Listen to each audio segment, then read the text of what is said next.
Welcome back to the Old English Debrief. It is Friday, March 13th, 2026, and the weekend is officially here. I apologize in advance if I am sniffly or coughing. I'm a little bit sick at this moment. This is our weekend preview episode where we set the stage for a 3-game slate that will tell us a lot about who's actually making this trip to opening day. But before we look ahead, we have to address a very eventful Thursday at Joker Marchant Stadium. The headline was a continued return of Justin Verlander, who took the mound for his Lakeland homecoming against the Yankees. And let's just say that the Bronx Bombers were not interested in the nostalgia that JV offered. Verlander got tagged for 3 solo home runs in the first 2 innings. Jason Dominguez, Escara, and Brown all got him. And he settled in a bit after that. He did have 5 strikeouts, so it was kind of a tale of two sides of a coin here for Verlander. Um, he's old. He's in his 40s. We love Verlander. We want to see him succeed. I think he will succeed, but he's a 40-year-old man ramping up in spring.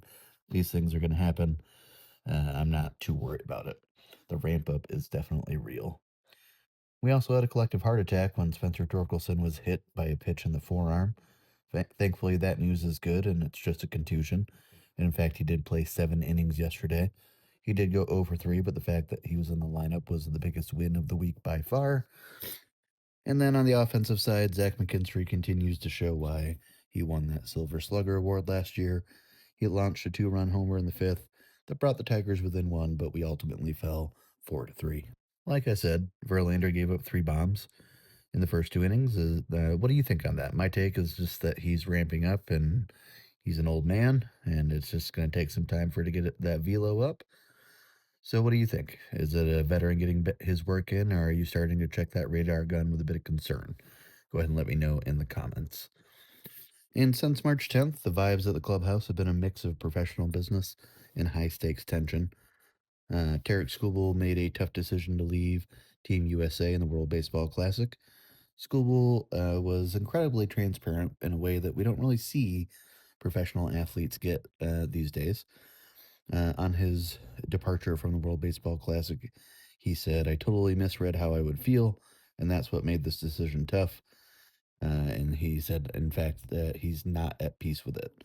Even Team USA manager Mark DeRosa understood the gravity of the move, noting that if he was in a different situation, not in a contract year, he wouldn't be leaving. On Spencer Torkelson scare, AJ Hinch shared the dugout's reaction. "It was scary. It's going to happen, but from what I know, we avoided anything major," which ultimately ended up being factual because it was just a contusion, and he played the next day for 7 innings. Hinch has also been fielding constant questions about the phenom Kevin McGonigal, and he isn't holding back. He's not trying to humble him or put him in his place.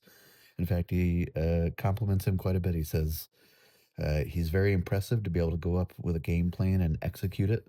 He's seeing the results, and he's got a great process.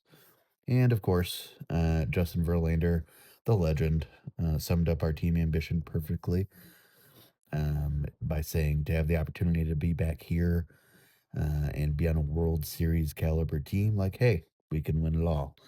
I love to hear that from Verlander, and I think that Verlander saying that, I mean, it's the truth. We have talent. We have probably one of the best rotations, if not the best rotation in the American League. And assuming health, I would say that there's a very good chance that we will be competitive all year long, with or without bats, because pitching is what matters, and our top 3 pitchers are some of the best pitchers in baseball. And as long as Verlander can be the second half Verlander, Flaherty can kind of, bounce back a little bit. Mize can have that split finger under control. I think that rotation is going to look real nasty throughout the entire year. And I'll be interested to see and keep an eye on as the year goes on about the batting and the hitting, and seeing if we do end up ultimately adding any bats to the lineup. Now, let's go ahead and look at the weekend. We have a rare Friday night treat tonight. The Pittsburgh Pirates are in town for a 6:05 first pitch under the lights. Night games at Joker Marchand are always having a different energy, and this is a big one for the pitching bubble. We're expecting to see Jack Flaherty get the start as he continues to fine tune that slider. So that'll definitely be a fun game to watch or to partake in.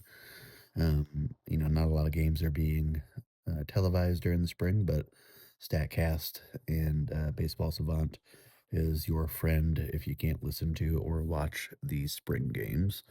And on Saturday, the team hits the road to face the Toronto Blue Jays at 1:07 p.m. Now, this is usually where AJ Hinch starts to split the squad, so watch for the younger prospects to get a lot of run. And finally, on Sunday, it's a quick turnaround for a rematch with the Yankees in Tampa. After yesterday's close loss, you can bet that you want to take one back from the pinstripes. With 11 games left, who's the one player that you're going to watch this weekend? Is it McGonigal trying to force a roster spot? Or do you want to see Emmanuel De Jesus continue to try to lock down that bullpen role and see if he can build on his outstanding World Baseball Classic outing? Again, let me know in the comments. This weekend's all about stamina and final impressions. We'll be watching the pitch counts, seeing if Austin Meadows can finally find that rhythm that we've been looking for. He definitely has had a difficult spring, but Javi did get a start in center, and he looked okay. But I think ultimately, who's going to play center? Will it be Meadows? Will it be Javi? If McGonigal joins the team and he plays short, will Javi get the starting spot in center? There's definitely a lot to look for. It could also be Wenzel Perez, but he's struggling this spring as well. So it'll definitely be a make or break weekend for some of our players. And I hope to see kind of a breakout from some of these strugglers who have played a bigger role on the team in the past.